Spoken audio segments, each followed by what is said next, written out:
환갑을 넘긴 어느 날 며느리와 돈 때문에 울고 웃던 내 인생 이야기. 안녕하세요. 제 이름은 김영숙입니다. 벌써 환갑을 훌쩍 넘긴 나이가 되었네요. 이 나이가 되어서야 비로소 삶을 좀 객관적으로 돌아볼 수 있게 된 것 같습니다. 오늘은 제가 며느리와 함께 겪었던 참 많은 눈물과 한숨이 서려 있는 우리 가족 이야기를 여러분께 들려드리려 합니다. 솔직히 말씀드리면 이건 며느리와 저 둘만의 이야기가 아니었어요. 그 안에 돈이라는 그림자가 늘 드리워져 있었습니다. 그 그림자가 우리 관계를 어떻게 뒤흔들었는지, 어떤 선택을 하게 만들었는지, 그리고 결국 어떤 결말을 맞게 되었는지.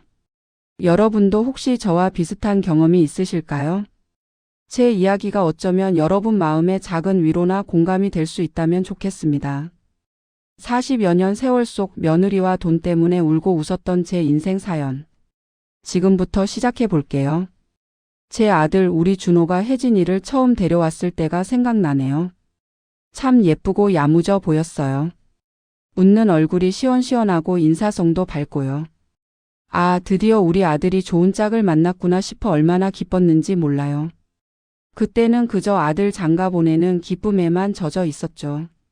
그런데 그 기쁨 한구석에는 솔직히 저의 작은 바람도 있었어요. 남편 사업이 몇 년째 어렵다 보니 노후 준비는커녕 당장 생활비도 넉넉지 않았거든요. 혜진이가 그래도 대기업에 다닌다고 했으니 어쩌면 우리 집에도 좀 보탬이 될 수 있지 않을까. 이기적인 생각이었겠죠. 그때는 그게 현실적인 기대라고 생각했지만 지금 돌이켜보면 그것이 이미 며느리와 저의 관계에 드리워진 첫 번째 갈등의 씨앗이었던 것 같아요. 결혼 준비를 시작하면서부터 작은 균열이 보이기 시작했어요. 저는 조용하고 검소한 결혼식을 원했어요. 당장 쓸 돈도 없는데 무슨 호화 결혼식이냐 싶었죠. 결혼식은 그냥 간소하게 하고 남는 돈은 신혼집에 보태는 게 어떠냐. 슬쩍 운을 띄웠어요. 그런데 혜진이는 달랐어요.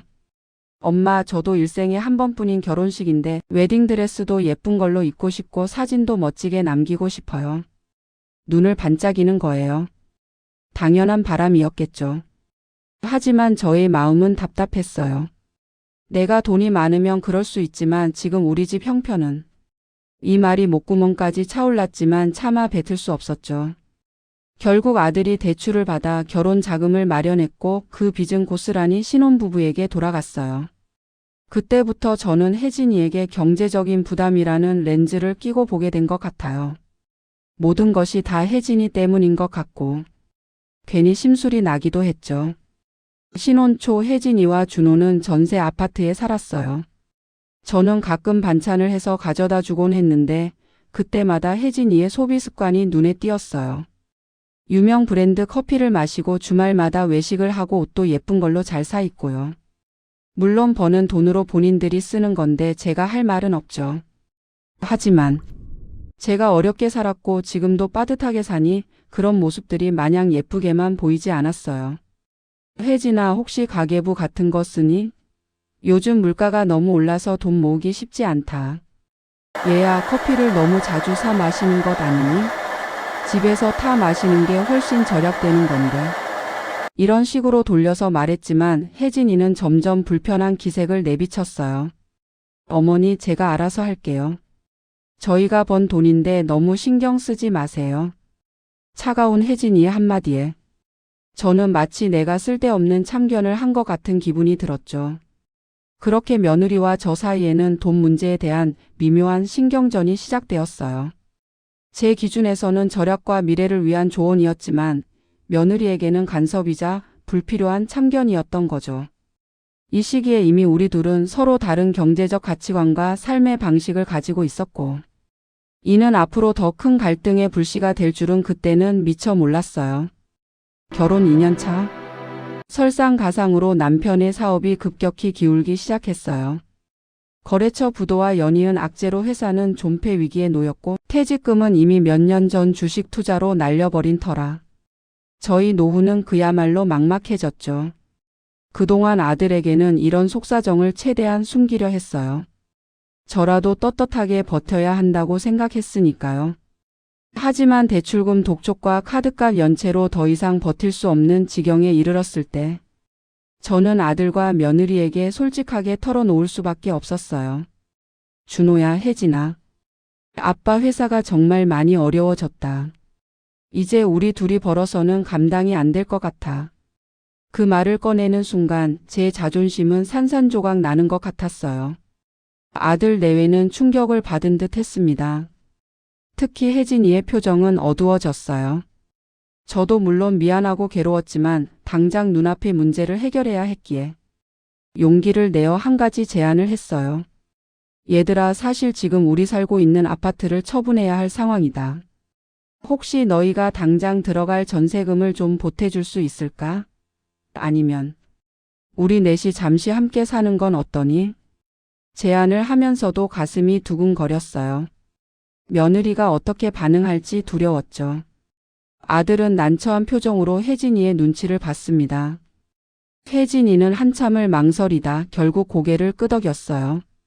어머니, 일단 저희가 가진 돈으로 급한 불은 꺼드릴게요. 그리고 합가는? 그럼 저희 전세 만기 되는 대로 한번 생각해 볼게요. 겉으로는 승낙하는 듯 했지만 그 눈빛에서는 무거운 책임감과 함께 피할 수 없는 현실에 대한 체념이 보였어요. 저는 혜진이의 선택에 감사하면서도 한편으로는 왠지 모르게 죄책감과 더불어 복잡한 감정에 사로잡혔습니다. 결국 혜진이의 전세 만기가 되고 우리는 넷이 한 집에 살게 되었습니다. 처음에는 서로 조심하며 잘 지내려 노력했어요. 하지만 애초에 경제적 문제 때문에 시작된 합가였기에 그 부담은 고스란히 며느리에게 전가될 수밖에 없었습니다. 남편과 저는 사실상 경제활동을 멈춘 상태였고 아들의 월급으로는 저희 부모님 생활비와 본인들 대출금 그리고 집에 들어가는 공동생활비까지 감당하기에는 역부족이었죠. 결국 혜진이의 월급이 우리 가족의 주 수입원이 되는 상황이 벌어졌어요. 저는 혜진이에게는 늘 미안하다, 며느리 고생시킨다고 말했지만 속으로는 그래도 가족인데 이 정도는 도와줄 수 있지 않나 하는 이기적인 마음이 올라왔습니다. 혜진이는 매달 카드 고지서와 공과금 명세서를 들고 한숨을 쉬었고 저는 그 모습을 보면서도 차마 뭘 해줄 수 없다는 현실에 괴로웠어요. 이 시기의 선택은 혜진이에게는 큰 희생을, 저에게는 무거운 책임감과 죄책감을 안겨주었습니다. 합가 생활이 길어질수록 처음에 조심스러움은 온데간데없고 사소한 일로 다툼이 잦아졌어요. 혜진이는 퇴근하면 지쳐 보였지만 저는 저대로 집안일에 대한 며느리의 소홀함이 눈에 거슬렸어요. 혜진아, 설거지는 저녁 먹고 바로 하는 게 좋지 않겠니? 싱크대에 쌓아두면 보기도 안 좋고. 어머니, 제가 피곤해서 잠시 두는 건데 제가 나중에 할게요. 혜진이는 짜증 섞인 목소리로 답했고 저는 어휴, 요즘 젊은 애들은 편하기만 하려 한다고 혼잣말처럼 중얼거렸어요. 며느리가 제 말을 듣는 둥 마는 둥 하는 모습에 서운함이 쌓였고 며느리 역시 저의 잔소리에 지쳐가는 것이 눈에 보였죠. 서로가 서로에게 불만을 쌓아가는 마치 끝나지 않는 악순환 같았어요. 경제적 어려움이 빚어낸 합가였기에 이런 사소한 생활 방식의 차이마저도 돈 때문에 참고 있다는 생각으로 연결되어 더욱 감정의 골을 깊게 만들었습니다. 매달 저희 부부의 병원비, 용돈, 그리고 남편의 사업 관련 채무 해결을 위한 소액 대출금 이자까지 혜진이와 준호의 월급에서 빠져나가는 돈은 점점 늘어났어요. 혜진이는 한두 번씩 남편과 밤늦게 돈 문제로 다투는 소리가 들렸고 그럴 때마다 저는 제발 저린 듯 잠 못 이루는 밤을 보냈습니다. 혜진이는 더 이상 예전처럼 밝게 웃지 않았어요. 브랜드 커피 대신 믹스커피를 마시고 외식 대신 집에서 간소하게 저녁을 먹고 옷 한 벌 사는 것도 망설이는 모습이 눈에 들어왔어요. 저는 마음속으로 늘 미안했지만 당장 저의 생활이 막막하니 어쩔 수 없다는 생각만 되풀이했습니다. 어머니, 저희도 이제 애를 가져야 하는데 솔직히 이 상황에서는 엄두가 안 나요. 병원비도 만만치 않고 아이 학원비는 나중에 어떻게 감당할지. 며느리가 조심스럽게 꺼낸 이야기에 저는 아무 말도 해줄 수 없었어요. 그저 내가 자식들의 미래까지 짓누르고 있구나 하는 죄책감만이 저를 짓눌렀습니다. 친척들이나 이웃들은 종종 며느리 복이 많으시다며 저를 부러워했어요. 요즘 같은 세상에 시부모 모시고 사는 며느리가 어디 있냐면서요. 저는 그런 말들을 들을 때마다 겉으로는 허 웃었지만 속으로는 쓰라렸어요. 이게 복일까 빚일까 하는 생각에 괴로웠죠. 저는 며느리가 힘들다는 내색을 할 때마다 속으로 내가 젊었을 때는 더 힘들게 살았는데 이 정도 가지고 하는 식으로 스스로를 방어하곤 했어요. 며느리 역시 저에게 직접적으로 불만을 표출하기보다는 아들에게 저에 대한 서운함을 토로했고 아들은 그 사이에서 갈팡질팡하며 아무것도 해결해 주지 못했습니다. 결국 저와 며느리는 서로에게 점점 더 깊은 불신과 실망감을 쌓아갔습니다. 이 반복되는 패턴은 마치 거미줄처럼 우리 가족을 옥죄어 왔고 빠져나갈 길은 보이지 않았어요. 어느 순간부터 혜진이는 저에게 불평 한마디 하지 않았어요. 말수가 현저히 줄었고 늘 무표정한 얼굴로 집안일을 했죠. 제 눈을 마주치지 않으려 했고 제가 말을 걸어도 단답형으로 대답할 뿐이었어요. 그 침묵은 저를 더 불안하게 만들었습니다. 차라리 소리라도 지르면 좋겠다 싶을 정도로. 혜진이의 깊은 침묵은 저에게 더 큰 압박으로 다가왔어요.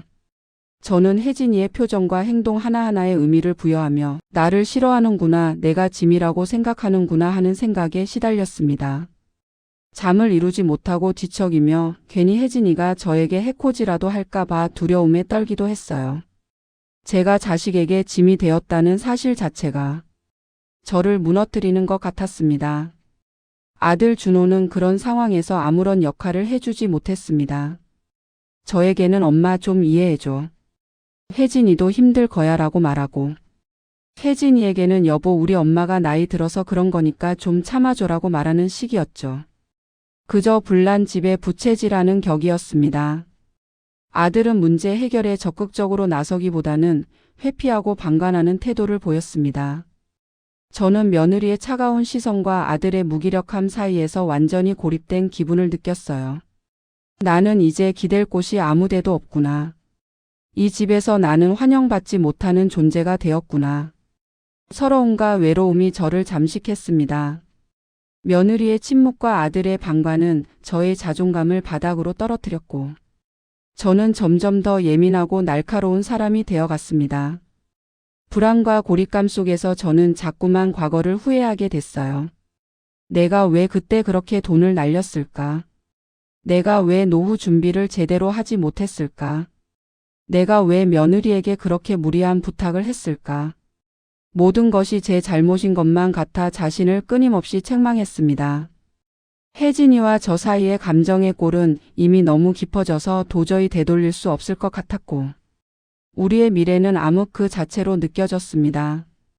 이대로 계속 살다가는 며느리 얼굴도 제대로 못 보고 죽겠구나. 죽어서도 편히 눈 감지 못하겠구나. 절망감이 저를 덮쳤어요. 매일 밤 베개를 적시며 울었고 아침에 눈을 뜨는 것이 두려웠습니다. 경제적 어려움은 비단 돈 문제만이 아니라 저의 삶의 의미와 자존감까지 송두리째 앗아가 버렸습니다. 결정적인 사건은 준호의 생일날 터졌습니다. 오랜만에 가족끼리 외식을 하러 나갔어요. 혜진이는 억지로 웃는 얼굴이었고 저는 왠지 모르게 초조했어요. 식당에서 준호가 혜진아 너 요즘 너무 힘들지? 내가 미안하다고 말하며 혜진이 손을 잡으려 했습니다. 순간 혜진이가 손을 뿌리치며 자리에서 벌떡 일어났어요. 미안하다고요? 말만 미안하면 다예요? 엄마도 아버님도 오빠도 다들 저한테만 희생하라고 하잖아요. 혜진이의 목소리는 격앙되어 있었고 눈에는 서러움이 가득했어요. 저도 사람이에요. 저도 지치고 힘들다고요. 제발 저 좀 내버려 두세요. 혜진이는 그렇게 소리치며 식당을 뛰쳐나갔습니다. 저는 마치 얼어붙은 사람처럼 아무 말도 할 수 없었어요. 그동안 혜진이가 참고 있던 모든 감정이 그 한순간에 폭발한 것이었죠. 그동안 제가 외면했던 며느리의 고통이 저에게 비수가 되어 날아왔습니다. 혜진이가 집을 나간 뒤 며칠 동안 집에 돌아오지 않았습니다. 저는 공황 상태에 빠졌어요. 이제 정말 끝이구나. 내가 며느리를 완전히 잃었구나. 밤낮으로 눈물을 흘렸습니다.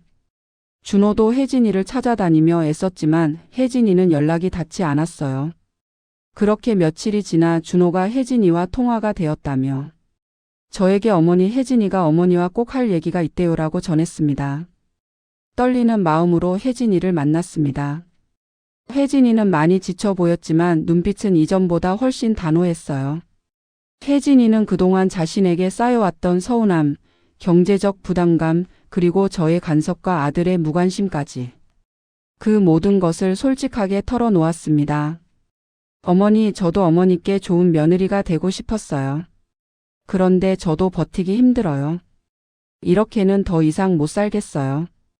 혜진이의 이야기를 들으면서 저는 제가 얼마나 이기적이었는지, 얼마나 며느리의 고통을 외면해왔는지를 깨달았습니다.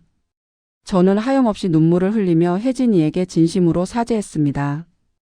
혜진아, 정말 미안하다. 내가 너를 너무 힘들게 했구나. 내가 미련하고 못난 시어머니였다. 이제라도 내 마음을 알게 해줘서 고맙다. 그리고는 남편과 제가 당장 할 수 있는 일이 무엇인지 찾아보겠다고 약속했습니다. 당장 큰 돈은 없지만 작은 일이라도 찾아서 우리 힘으로 살겠다. 너희에게 더 이상 짐이 되지 않겠다. 저의 진심 어린 사과와 약속에 혜진이의 표정은 조금씩 누그러졌습니다. 혜진이는 어머니, 저는 어머니가 미워서 그런 게 아니에요.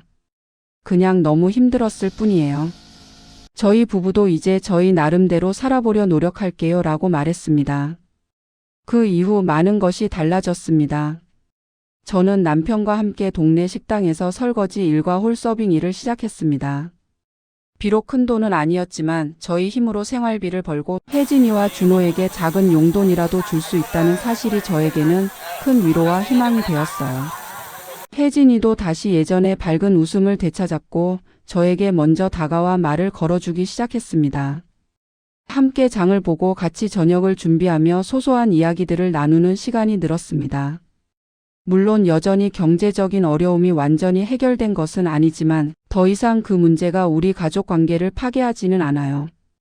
우리는 서로의 아픔을 이해하고 각자의 자리에서 최선을 다하며 함께 살아가는 법을 배우게 되었습니다. 이제 저는 며느리를 경제적 수단이 아닌 그저 예쁜 제 자식으로, 가족으로 바라볼 수 있게 되었어요. 이 모든 과정이 저에게는 너무나 쓰리고 아팠지만 덕분에 저는 비로소 진정한 가족의 의미를 깨닫게 되었습니다. 여러분, 제 이야기가 어떠셨나요? 아마 저와 비슷한 고민을 안고 계신 분들도 많으실 거예요. 저는 며느리와의 갈등, 그리고 그 갈등의 뿌리가 되었던 경제적 어려움 속에서 정말 많은 것을 배웠습니다. 가장 중요한 것은 가족 간에는 솔직한 대화와 진심 어린 이해가 필수적이라는 사실이에요. 그리고 그 어떤 어려움 속에서도 자신의 삶에 대한 책임감을 놓지 않는 것이 얼마나 중요한지도요. 저는 지금도 남편과 함께 열심히 일하고 있습니다. 며느리 혜진이와 아들 준호에게 더 이상 짐이 되지 않고 오히려 힘이 되어줄 수 있는 시어머니가 되기 위해서요. 쉽지 않은 여정이었지만 이 모든 경험들이 저를 더 단단하고 지혜로운 사람으로 만들어 주었다고 생각합니다. 혹시 지금 어려운 상황에 처해 계시다면 부디 용기를 잃지 마세요. 우리에게는 서로를 이해하고 사랑할 수 있는 힘이 있으니까요. 제 이야기가 여러분의 삶에 작은 울림이 되기를 바라며 오늘 이야기는 여기서 마치겠습니다. 다음에도 더 진솔한 이야기로 찾아뵐게요. 감사합니다.